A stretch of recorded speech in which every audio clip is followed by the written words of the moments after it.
بسم اللہ الرحمن الرحیم۔ شروع اللہ تعالیٰ کے نام سے جو بڑا مہربان اور نہایت رحم کرنے والا ہے۔ تمام حضرات سورہ فاتحہ اور درود پاک پڑھ لیجئے۔ اعوذ باللہ من الشیطان الرجیم، بسم اللہ الرحمن الرحیم۔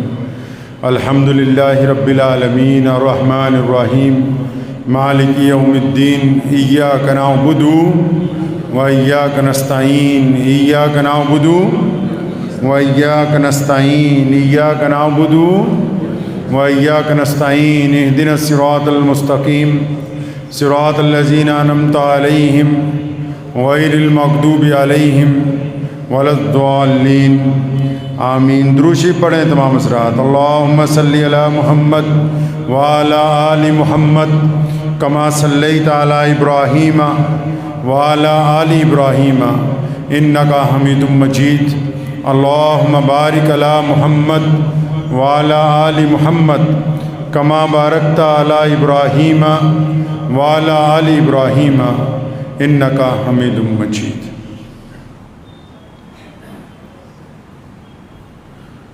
مسجد تو بنا دی شب بھر میں، ایمان کی حرارت والوں نے۔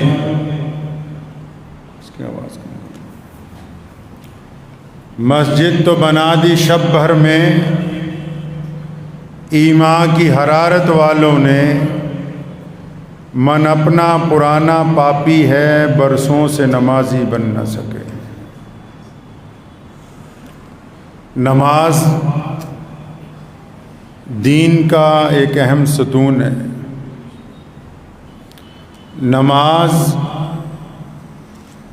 بندے اور رب کے درمیان ایک مضبوط تعلق کا نام ہے۔ نماز وقت کی پابندی کا درس دیتی ہے۔ نماز نیتوں میں اخلاص پیدا کرتی ہے۔ نماز قوم میں اتفاق کا ذریعہ ہے۔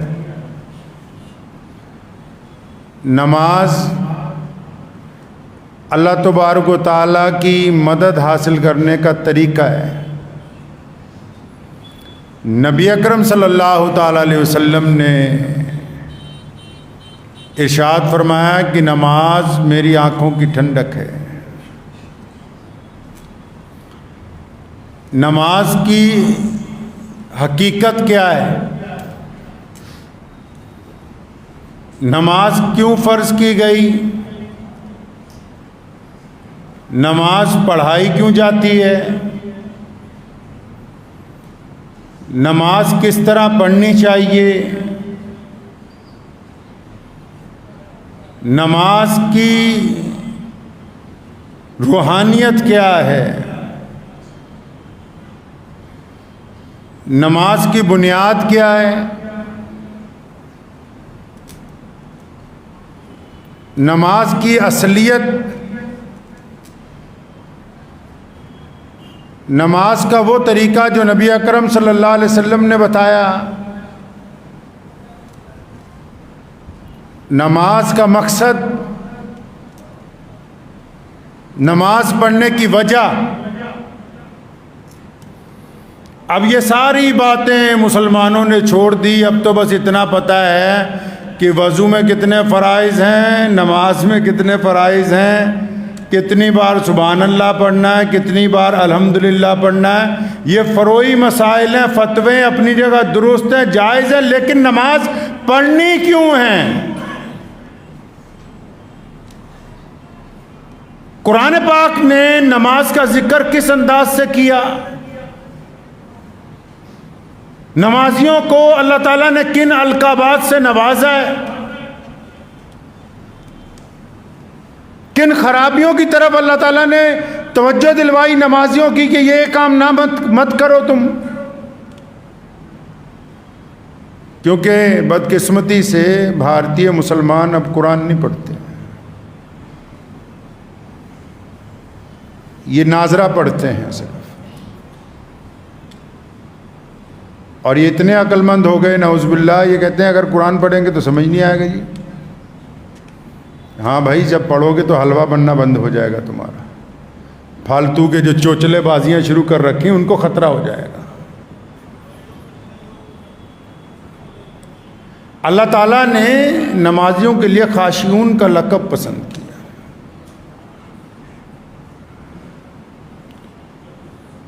نماز پڑھانے کی جو طبی وجوہات ہیں، جو روحانی وجوہات ہیں، جو شرعی وجوہات ہیں، ان کو قرآن پاک نے متعدد آیات میں بار بار ان کا ذکر کیا ہے۔ یہ تو پتہ لگ گیا کہ نماز پڑھنے کے لیے ایمان کا ہونا ضروری ہے، نماز کے لیے پاکی کا ہونا ضروری، نماز کے لیے وضو کا ہونا ضروری، نماز کے لیے قبلے کی طرف منہ ہونا ضروری۔ لیکن نماز کیوں ضروری؟ نماز پڑھنے کی وجہ تسمیہ کیا ہے؟ اللہ کیوں چاہتے ہیں کہ میرا بندہ نمازی بن جائے؟ اسلام کے ابتدائی رکنوں میں نماز کو رکھا گیا سب سے پہلے، کیوں؟ اور ایسی عبادت کہ میدان بھی ہو، بدر کا ہو، جنگ کا ماحول ہو، جہاں جان کا خطرہ ہو وہاں بھی نماز کو قضا کرنے کا حکم نہیں آیا۔ جہاں دشمن چاہتا ہے ایک طرف کہ ہم ان کو ختم کر دیں، وہاں بھی نماز قضا نہیں کی گئی۔ ایسی عبادت کی بیماری کی حالت میں بھی معاف نہیں، جب تک انسان کو ہوش و حواس ہے بستر مرگ پر بھی نماز کی ادائیگی کا حکم دیا گیا۔ اللہ کیا چاہتے ہیں؟ اللہ تبارک و تعالیٰ کی منشا کیا ہے؟ نماز کیوں پڑھنی ہے؟ میں اکثر جگہ جاتا ہوں، لوگوں سے پوچھتا ہوں، اچھے اچھے بوڑھوں سے پوچھتا ہوں، بڑوں سے پوچھتا ہوں، بھائی نماز کیوں پڑھ رہے ہیں آپ؟ اور نماز تو اسلام کی شان ہے، بندگی کا مزہ ہی نماز کے اندر ہے، بندہ بنتا ہی بندگی کے ساتھ ہے۔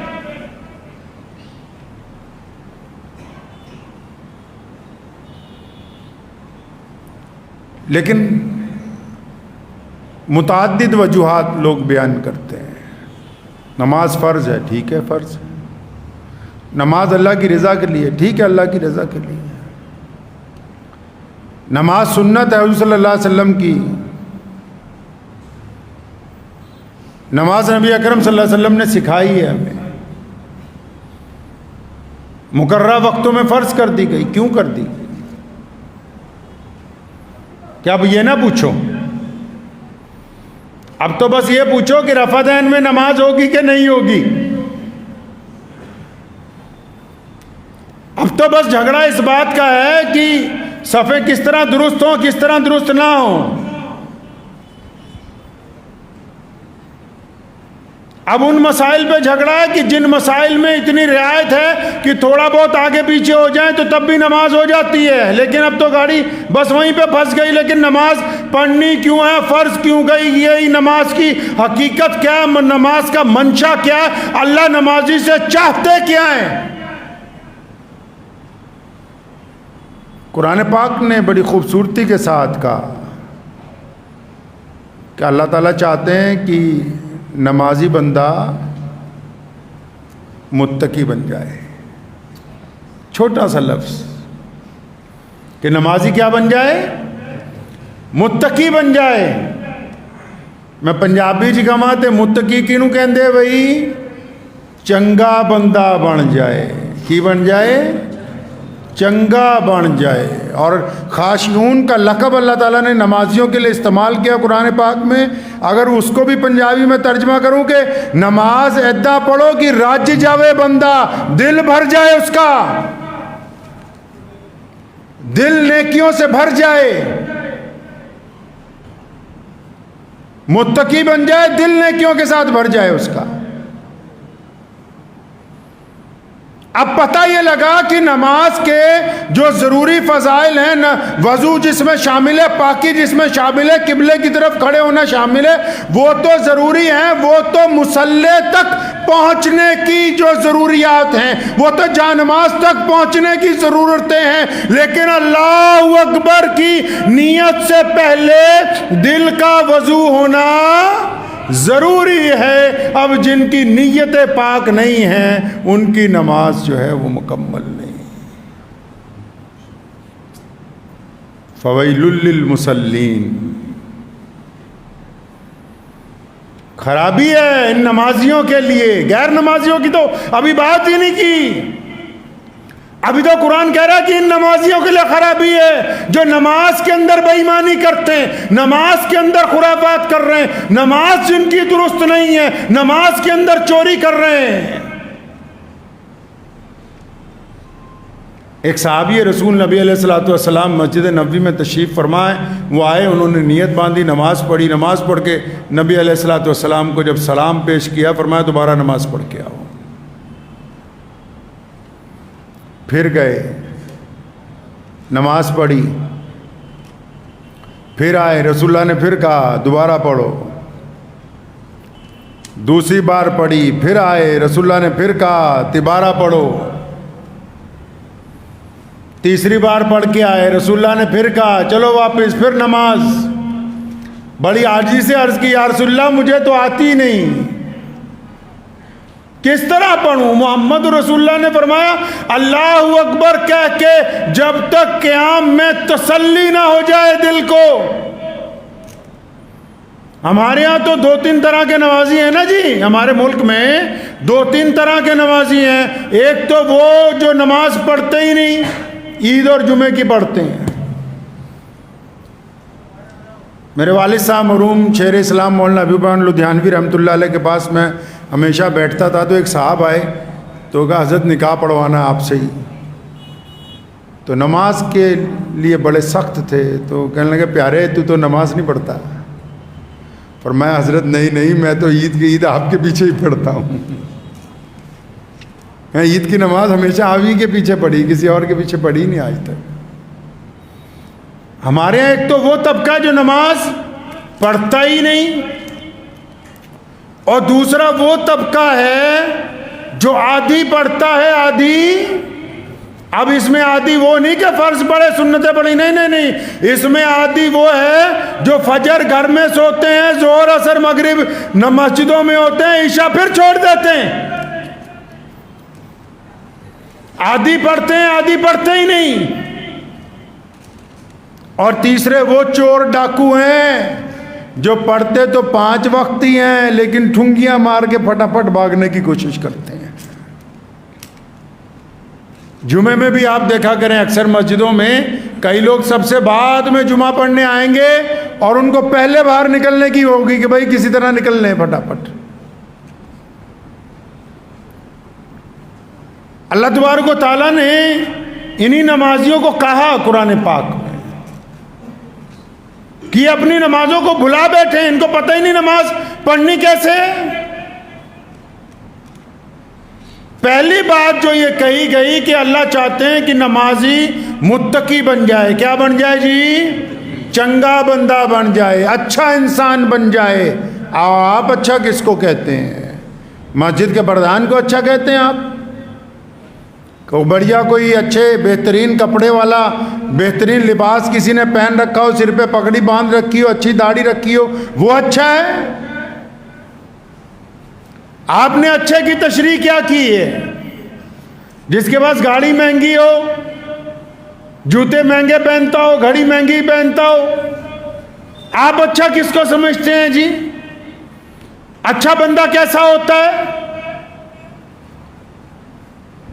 اللہ تبارک و تعالیٰ کو نماز کی ضرورت ہم پر اس لیے فرض کر دی کیونکہ اللہ چاہتے ہیں کہ یہ جو بندے ہیں، اللہ فرماتے ہیں جب میرا بندہ قیام کرتا ہے نا تو میں فرشتوں کے سامنے فخر کرتا ہوں کہ یہ دیکھو میرے بندے میرے حضور ہاتھ باندھ کر کھڑے ہوئے ہیں۔ آپ نے کیا سمجھا کہ صرف نماز 2 رکعت کی چیز ہے؟ چند سجدے کر لینے کا نام نماز ہے؟ نہیں، رسول اللہ صلی اللہ علیہ وسلم کو سب سے پیاری نماز تھی. آخری وقت میں بھی امت کو بار بار کہا دیکھو نماز نہ چھوڑ دینا. لیکن کیوں بار بار کہتے ہیں؟ کیونکہ رسول اللہ صلی اللہ علیہ وسلم کو بھی پتہ ہے اللہ تبارک و تعالیٰ نے اسی لیے نماز ہمارے اوپر فرض کی گئی. کیوں فرض کی گئی؟ کیونکہ اللہ چاہتے ہیں کہ یہ نماز پڑھنے والے لوگ اچھے بن جائیں. اکثر میں لوگوں کو کہا کرتا ہوں بھی اچھا آپ کس کو سمجھتے ہیں؟ اچھے کپڑے پہننا، اچھی سواری رکھنا، اچھا گھر بنانا، اچھا کاروبار کرنا، اچھی شکل ہو جانا، یہ اچھا نہیں ہوتا. جو اپنے ماں باپ کی اطاعت کرتا ہو وہ اچھا ہوتا ہے. جو کاروبار میں حلال اور حرام کی تمیز باقی رکھتا ہو وہ اچھا ہوتا ہے. جو کسی کی ماں بہن بیٹی کو دیکھنے کے بعد زنا کا ارادہ نہ کرتا ہو وہ اچھا ہوتا ہے. جو اپنے بیوی بچوں کے ساتھ صلہ رحمی سے پیش آتا ہو وہ اچھا ہوتا ہے. جو اپنے پڑوسی کے ساتھ بھائیوں کا تعلق رکھتا ہو وہ اچھا ہوتا ہے. جو ظالم کے خلاف مظلوم کی مدد کرتا ہو وہ اچھا ہوتا ہے. جن کی نیتوں میں دوگلا پن نہ ہو، جو سامنے کچھ ہو پیچھے کچھ ہو، وہ جتنے مرضی اچھے کپڑے پہن لے وہ اللہ کے نزدیک اچھے نہیں ہو سکتے. وہ لوگ آپ نماز کے مقصد کو تو سمجھیں، نماز کی وجہ تسمیہ کو تو سمجھیے آپ کہ نماز تو اس لیے فرض کی گئی، اللہ نمازی کو اچھا بنانا چاہتے ہیں. اب ایک بندہ نماز بھی پڑھتا ہے، جھوٹ بھی بولتا ہے، نماز بھی پڑھتا ہے، زنا بھی کرتا ہے، نماز بھی پڑھتا ہے، شراب بھی پیتا ہے، نماز بھی پڑھتا ہے، بے حیائی بھی کرتا ہے، نماز بھی پڑھتا ہے، بدماشی بھی کرتا ہے. اس کو خود پتہ ہونا چاہیے کہ یہ نماز نہیں ہو رہی، یہ نماز نہیں ہے. قرآن نے کہا کہ یہ ریاکاری کر رہا ہے، یہ دکھا دکھا کے نمازیں پڑھ رہا ہے، یہ اس کے منہ پر مار دی جائے گی. یہ نماز نہیں ہے. میں ایک دفعہ یہاں قریبی ایک شہر ہے، وہاں نماز پڑھی میں نے زور کی، تو امام صاحب نے 20 منٹ میں نماز پڑھائی. میں نماز پڑھتی ان کو پوچھا بھائی کیا آفت آ گئی؟ اگر یہ متولی کہتا ہے بڑے آرام سے نماز پڑھو، کیونکہ یہ مجھے نوکری سے نکال دے گا، اس لیے پھر میں نے سوچا خوب اطمینان سے اللہ کے بندے، جو بندہ مصلی پر کھڑا ہو گیا اس کو تو بڑی نماز پڑھانے کی اجازت ہی نہیں ہے. پیچھے بچے بھی ہیں، بوڑھے بھی ہیں، بیمار بھی ہیں، تندرست بھی، ہر طرح کے لوگ ہیں. اسی لیے تو حکم ہوا کہ ہلکی پھلکی نماز پڑھو. جس نے اپنے نفل پڑھنے، رات کو تہجدیں پڑھنی، ساری رات قیام کرتا رہے، اس کو کسی نے نہیں روکا.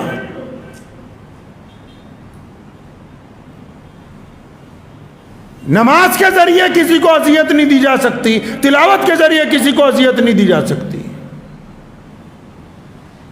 نماز کا مقصد جو ہے تکبیر تحریمہ سمجھتے ہیں نا، نماز میں پڑھتے ہیں، اس کا مطلب کیا ہوتا ہے؟ تحریمہ کا مطلب اب حرام ہو گیا سب کچھ. تکبیر تحریمہ کا مطلب کہ سب کچھ حرام ہو گیا. کیا حرام ہو گیا؟ جو بنا نماز کے حلال تھا، گفتگو کرنی حلال تھی، کھانا پینا حلال تھا، ایک دوسرے سے گپ مارنی حلال تھی، پانی پینا حلال. اب نیت باندھ لی، اب دنیا کی تمام چیزیں حرام، اب بس اللہ کی طرف متوجہ ہیں. اب توجہ اللہ کی طرف چاہیے. اب ہمارے یہاں نمازی جو ہیں، ایک تو وہ جو نماز پڑھتے ہی نہیں، دوسرے وہ جو آدھی پڑھتے ہیں آدھی نہیں پڑھتے، تیسرے وہ جو نماز پڑھتے ہیں لیکن ماشاءاللہ اتنی تیز رفتاری سے پڑھتے ہیں کہ یہی پتہ نہیں لگتا نماز شروع کب ہوئی تھی اور ختم کب ہو گئی. قرآن نے کہا نا کہ اللہ کی مدد کو پکارو نماز کے ساتھ، صبر کے ساتھ اور نماز کے ساتھ، لیکن یہ دونوں کام مشکل ہیں. قرآن نے کہا کہ اللہ کی مدد کو پکارو صبر اور نماز کے ساتھ، لیکن یہ دونوں کام مشکل ہیں. ہم چاہتے ہیں کہ جلدی جلدی ہو جائے. نماز تو ایک ایسا ذریعہ ہے جو محمد رسول اللہ جس دن بدر کے میدان میں پہنچے، آپ اندازہ لگائیں 313 صحابہ، سامنے کی طرف ہزاروں دشمن ہیں. اب صبح کو جب جنگ ہونی، ساری رات دشمن ہتھیار تیز کرتا ہے، ساری رات دشمن صفیں درست کرتا ہے، ساری رات دشمن اپنی فوجیوں کی لائنیں لگاتا ہے، ساری رات دشمن مورچہ بندی کرتا ہے. محمد الرسول اللہ ساری رات نماز کے اندر گزارتے ہیں، کیونکہ طاقت اللہ کے پاس ہے، فتح اور نصرت کا فیصلہ اللہ کرتے ہیں، اس لیے ساری رات نماز کے اندر گزار دی.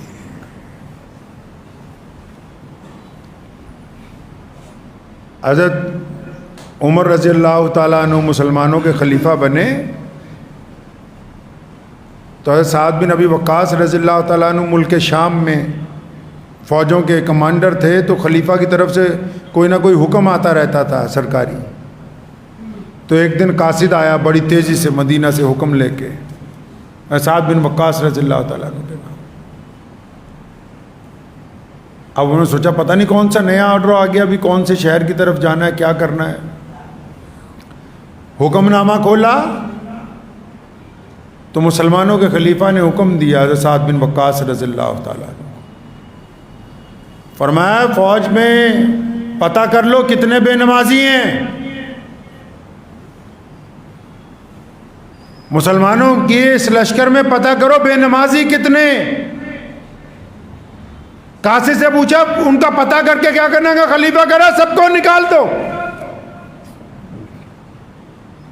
لوگ میدان جنگ میں طاقت اور بڑھاتے ہیں، انفرادی قوت کو اور اضافہ کیا جاتا ہے. یہاں حکم آ گیا کہ جتنے بے نمازی ان کو باہر نکال دو. فرمایا جتنے بے نمازی ان کو باہر نکال دیں. آگے حضرت عمر رضی اللہ عنہ نے جو بات لکھی آب زر سے لکھنے کے قابل ہے. لکھا حضرت سعد بن وقاص رضی اللہ تعالیٰ عنہ کو، فرمایا سعد ان تمام بے نمازیوں کو باہر نکال دو، اور یاد رکھو کہ جو بندہ اپنے رب کا وفادار نہیں ہو سکتا وہ تمہارا وفادار نہیں ہوگا. جو اپنے رب کا وفادار نہیں وہ تمہارا وفادار نہیں ہو سکتا. نبی اکرم صلی اللہ تعالیٰ علیہ وسلم نے بار بار تلقین فرمائی نماز سفر میں قصر ہے، میدان جنگ میں قصر سے بھی قصر.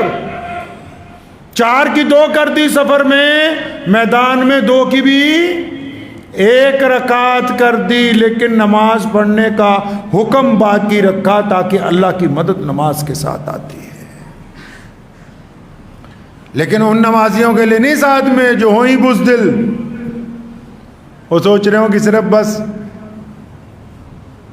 جو اللہ کے علاوہ دنیا سے ڈرتے رہیں ان کی نمازیں نہیں ہیں. جن کے دلوں میں خوف بیٹھ گیا.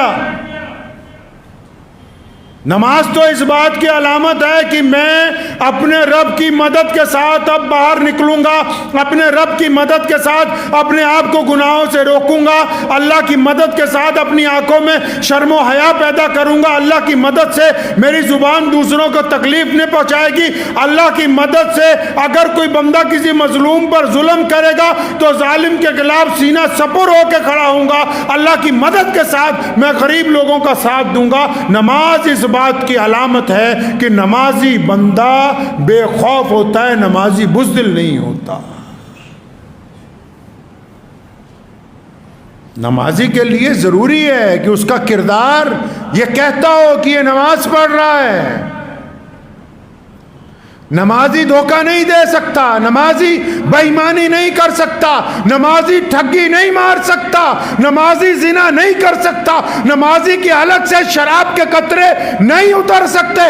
اگر کوئی نماز پڑھنے کے باوجود ان گناہوں کو کر رہا ہے تو وہ دل کی تختی پہ لکھ لے کہ وہ نمازی نہیں ہے، وہ ایک تماشا کر رہا ہے، وہ بھی اپنے ساتھ کر رہا ہے. اللہ تبارک و تعالیٰ کو ایسے لوگوں کی نماز کی کوئی ضرورت نہیں ہے. جو دوسروں کو دکھانے کے لیے نماز پڑھنا چاہتے ہیں، دوسروں کو جتلانے کے لیے نماز پڑھنا چاہتے ہیں، یا جو دوسروں کے اوپر اپنی برتری ثابت کرنے کے لیے نماز پڑھنا چاہتے ہیں، یہ نماز کی روح ہے. میں مانتا ہوں تمام کلمات نماز کے سیکھنا فرض ہے، لیکن یہ نماز کی روح ہے. جب تک روح کی تکمیل نہ ہو جائے، جب تک بندہ اللہ کے حضور کھڑا ہونے کے بعد یہ سمجھ نہ لے کہ میں اپنے رب کے حضور کھڑا ہو گیا ہوں، اب میں ہوں، میرا رب ہے، تب تک نماز کامل نہیں ہوتی. نماز اپنے معیار کو نہیں پہنچتی. نماز کوئی معمولی عبادت ہے جی؟ پوری دنیا میں اسلام کی پہچان ہے نماز. مسجدوں کی رونق نماز سے قائم ہے. اسلام کی عظمت نماز کی وجہ سے قائم ہے. جتنی بھی پوری دنیا کے اندر چلے جائیں، مسلمانوں کے اندر جتنی نیکیاں، جتنا خشوع اور وضو نظر آتا ہے وہ نماز کی بدولت. نماز کو اللہ تبارک و تعالیٰ کی رضا کے لیے، اللہ کی خوشنودی کے لیے ہی ادا کیا جا سکتا ہے. نماز کو دکھاوے کے لیے ادا نہیں کیا جا سکتا ہے. نمازی کا اچھا ہونا پہلا فرض ہے، پہلا رکن ہے. نیت باندھنے سے پہلے، کئی لوگ نیت باندھتے ہیں. آج کل ہمارے ہاں مشین آ گئی ہے، موبائل جس کو بولتے ہیں. اب مسجد میں اگر کسی کا موبائل بج جائے نماز میں، میرے والد صاحب شیخ اسلام مولانا حبیب الرحمن لدھیانوی رحمۃ اللہ علیہ مجھے ایک دن پوچھنے لگے کہ اگر مسجد میں کسی کا موبائل بج جاتا ہے تو تم کیا سوچتے ہو؟ میں نے کہا میں سوچتا ہوں جیب میں ہاتھ ڈالے فون بند کر دے. تو میں نے آپ کیا سوچتے ہو بھائی؟ اج انی مسجداں دے ساڈے پردھان ہیں پورے انڈیا 'چ، تے جڑے وڈے وڈے مولوی مفتی سارے تو نہیں. ان کی مسجد میں اگر موبائل بج جائے نا تو بس فوراً نیت باندھے باندھے یہ نیت کر لیتے، بس سلام پھیرتے ہی اس کا رگڑا پھیرنا. آج نیت باندھے باندھے ہی اگلی نیت بھی کر لیتے ہیں ساتھی میں کہ بس سلام پھیرتے ہی پہلے آج اس کا جنازہ نکالیں، اس کا روز فون بجتا ہے. تو میں نے اپنے والد صاحب رحمۃ اللہ علیہ سے پوچھا کہ آپ کیا سوچتے ہیں؟ فرمانے لگے کہ میں یہ سوچتا ہوں بیٹا کہ جو بندہ میرے ساتھ نماز پڑھ رہا ہے، کیونکہ اکثر مسجدوں میں محلے کے لوگ ہی نماز پڑھتے ہیں، ایک دوسرے کو جاننے والے پڑھتے ہیں. تو فرماتے مجھے کہنے لگے کہ میں یہ سوچتا ہوں کہ اگر کسی کا فون بجتا ہے تو میرے دل میں خیال آتا ہے کہ اللہ تعالیٰ یہ جو گھنٹی بجی خیر والی ہو، پریشانی والی نہ ہو. کیونکہ گھر والوں کو تو پتہ ہی ہے عشاء پڑھنے آیا ہے، فجر پڑھنے آیا ہے. جو گھنٹی بجی ہے خیر والی ہو، یا تو ہماری تو فون کی گھنٹی بھی طے کر دیتی ہے کہ ہم نماز ہماری قبول ہو رہی ہے یا نہیں قبول ہو رہی. گھنٹی بجنے پہ جن کا ارادہ اپنے بھائی کو ذلیل کرنے کا ہے، اپنے بھائی کو پریشان کرنے کا ہے، تو ان کی نمازیں تو ایک موبائل کی گھنٹی بھی طے کر رہی ہے کہ تم اللہ تعالیٰ کے حضور کھڑے ہو، وہ تمہیں یہی نہیں پتا کہ تم نماز میں کھڑے ہو، اور ایک گھنٹی نے تمہاری نماز متاثر کر دی ہے. کیس کے آگے، کیس گزر گیا نا کسی کے آگے سے، کیس کو جانتے ہیں؟ مجنو گزر گیا کسی نمازی کے آگے سے، بہت آگے سے گزرا، تو اس نمازی نے سلام پھیرتے جا کے مجنو کا گریبان پکڑ لیا. مجنو عرب کا رہنے والا تھا، لیلا کا جو عاشق تھا. وہ جب گزرا نا آگے سے تو بھاگ کے اس کو جا کے پکڑ لیا نمازی نے کہ تو کیسے گزرا میرے آگے سے، تجھے پتہ نہیں میں نماز پڑھ رہا ہوں؟ تو کیس نے کہا، مجنو نے کہا اسے، اس نمازی کو، کہنے لگا یار تو پتہ نہیں کیسی نماز پڑھتا ہے، اور مجھے تو لیلا کے عشق میں کوئی نظر ہی نہیں آیا. لیلا کے عشق میں کوئی نظر نہیں آیا. اب تو پتہ نہیں کیسا اللہ سے عشق کرتا ہے کہ تجھے اتنی دور نماز پڑھتے ہوئے میں نظر آ گیا کہ میں تیرے آگے سے گزر گیا ہوں. لوگ نماز بھی پڑھتے ہیں، دوسروں کی نماز کا بھی حساب رکھتے ہیں. ہمارے ایک بڑے میاں تھے، وہ سلام پھیرتے ہی پہلے دائیں بائیں پیچھے تک دور تک دیکھتے تھے. تو میں بچپن میں ان کو مذاق میں پوچھا کرتا تھا کہ چچا رجسٹر تمہارے ہاتھ میں تو نہیں اللہ نے پکڑا دیا کس کس کی حاضری لگانی ہے؟ جن کی اپنی نمازیں نہیں ہوتی، جن کو خود نہیں پتا کہ استنجا کیسے پاک کرنا ہے، وہ دوسروں کو نصیحت کرتے پھرتے ہیں کہ تو اس صف میں کھڑا ہو. تمہارے ذمہ نصیحت نہیں لگا رکھی اللہ نے، یہ ممبر بنایا ہے جمعے کو ہر مسجد کے اندر. امام کی ذمہ داری لگائی کہ اپنی قوم کو نصیحتیں کرتا پھرے، ہر ایک کو جج نہیں بنا دیا اللہ نے. کسی کو کسی کی عزت اچھالنے کے لیے کھڑا نہیں کر دیا کہ جب تمہاری مرضی آئے جس کے مرضی اوپر تنقید کر دو. ہوتے کون ہو کہنے والے ان بچوں کو کہ تم پیچھے شور مچا رہے ہو؟ مسجدوں میں پیچھے بچوں کا کھیلنا، مسجدوں میں نمازوں کے دوران پیچھے بچوں کی آوازیں آنے کا مطلب یہ ہے کہ یہ بچے اس بات کی گواہی دے رہے ہیں کہ آنے والی نسلیں ان در و دیوار کی حفاظت کے لیے تیار ہیں. آنے والی نسلیں تیار ہیں اسلام کی حفاظت کے لیے. یہ مسجد تک نہیں آئیں گے تو کون ہوگا جو کل کو ان مساجد کو آباد کرے گا؟ نمازی کو تو تمام دعاؤں سے پہلے، تمام قرآن پاک کی تلاوتیں یاد کرنے سے پہلے، تمام دعائیں سے پہلے، تمام چیزیں یاد کرنے سے پہلے اپنی نیت کو درست کرنا ہے. امام بخاری رحمۃ اللہ علیہ نے لاکھوں حدیثیں اکٹھی کی، اور جب بخاری شریف کی جلد بندی ہوئی سب سے پہلے ایک حدیث کو درج کر دیا. فرمایا کما قال النبی صلی اللہ علیہ وسلم انما الاعمال بالنیات، کہ عمل کا دار و مدار تو نیت کے اوپر ٹکا ہوا ہے. عمل کا دار و مدار نیت کے اوپر ٹکا ہوا ہے. اگر نیت اچھی ہے تو سب کچھ درست ہے. نیت درست ہونی چاہیے. آپ کو پتا ہے نا کہ اگر ہم دوسری رکعت میں غلطی سے درود شریف پڑھ لیں 4 رکعت کی نماز میں، تو امام اعظم رحمۃ اللہ علیہ نے سجدہ صاحب لازمی کر دیا. تو کسی صاحب نے حضرت امام صاحب رحمۃ اللہ علیہ سے پوچھا تھا کہ یار دوسری رکعت میں اگر ہم اتحیات کے بعد درود شریف پڑھ لیتے ہیں، اچانک یاد آتا ہے کہ 2 رکعت اور پڑھنی ہے، تو پڑھا تو درود شریف ہی ہے، ثواب کا کام ہے، آپ نے اس پہ بھی جرمانہ لگا دیا، اس پہ بھی سجدہ صاحب لازم کر دیا، پینلٹی لگا دی. امام صاحب رحمۃ اللہ علیہ نے کمال کا جواب دیا. فرمایا وہ درود پاک ہے، وہ محمد الرسول اللہ صلی اللہ علیہ وسلم کے اوپر درود بھیجنا ہے. وہ محمد الرسول اللہ کون ہے؟ اللہ فرماندے سونیا لوکی میرے نا دیاں قسمیں کھاندے ہیں تے میں تیرے نا دیاں قسمیں کھانا. لوگ اللہ کے نام کی قسمیں کھاتے ہیں اور اللہ محمد الرسول اللہ کو طٰہٰ یاسین اللہ تبارک تعالیٰ محمد الرسول اللہ کا کہتے ہیں. وہ امام اعظم نے فرمایا درود پڑھنا ثواب کا کام ہے، لیکن رسول اللہ پر درود بنا نیت کے اچانک پڑا مطلب وہ تعظیم نہیں ہوئی، وہ عظمت نہیں آئی، اس لیے سجدہ سیف لازم قرار دے دیا گیا. نماز ویسے پڑھو جس طرح رسول اللہ صلی اللہ علیہ وسلم نے بتایا ہے. اور رسول اللہ صلی اللہ علیہ وسلم کی جو نماز ہے، رسول اللہ نے ہمیں حکم دیا کہ نماز میں صداقت ہونی چاہیے، نماز میں ایمانداری ہونی چاہیے، نماز میں دیانتداری ہونی چاہیے، نماز میں توجہ ہونی چاہیے. تمام چیزیں اپنی جگہ، رکوع و سجود اپنی جگہ، لیکن نماز کے اندر نیت کا اخلاص سب سے پہلے ضروری ہے. اگر نماز میں نیتوں کے اندر اخلاص آ گیا تو پھر اللہ کی مدد آ گئی ہے، بس پھر اللہ کی مدد آ جائے گی. لوگ دنیا والوں سے مانگتے پھرتے ہیں، اللہ سے نہیں مانگتے نا. کسی کو پیسوں کی ضرورت ہوتی ہے تو دنیا والوں کو بار بار.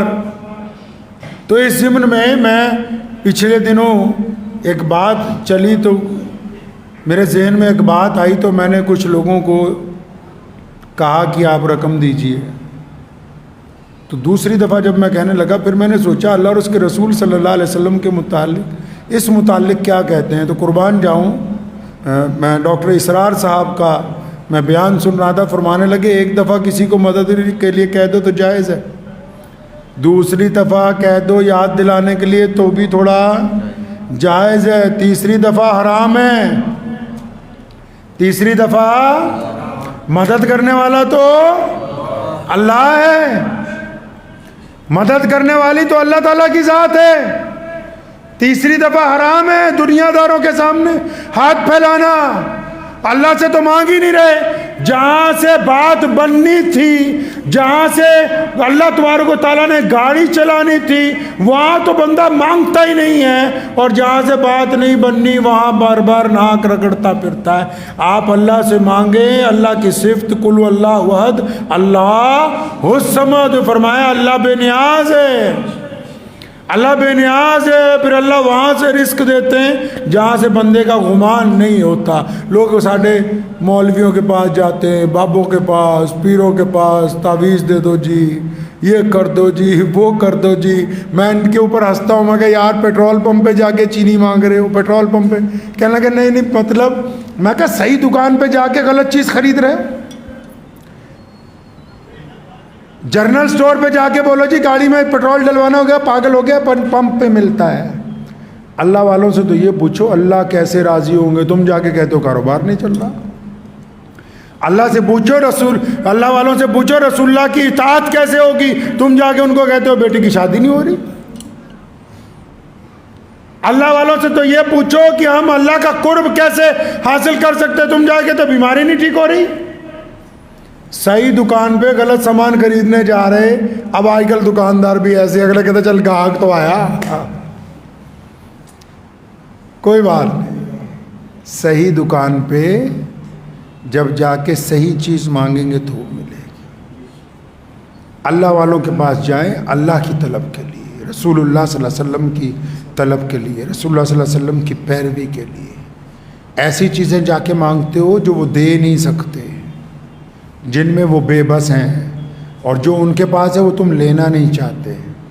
اگر اللہ اور اس کے رسول کی رضا حاصل کریں گے تو اللہ آپ کو عزتوں سے نوازیں گے، اور ایسی عزتیں عطا ہوں گی کہ دنیا میں بھی تمام چیزوں سے آپ غنی ہو جائیں گے، اور آخرت میں بھی اللہ آپ سے راضی ہو جائیں گے۔ دعا کیجئے، وقت بھی ہو گیا۔ اللہ تعالیٰ مجھے آپ سب کو ان باتوں پہ عمل کی توفیق عطا فرمائے۔ وآخر دعوانا ان الحمدللہ رب العالمین۔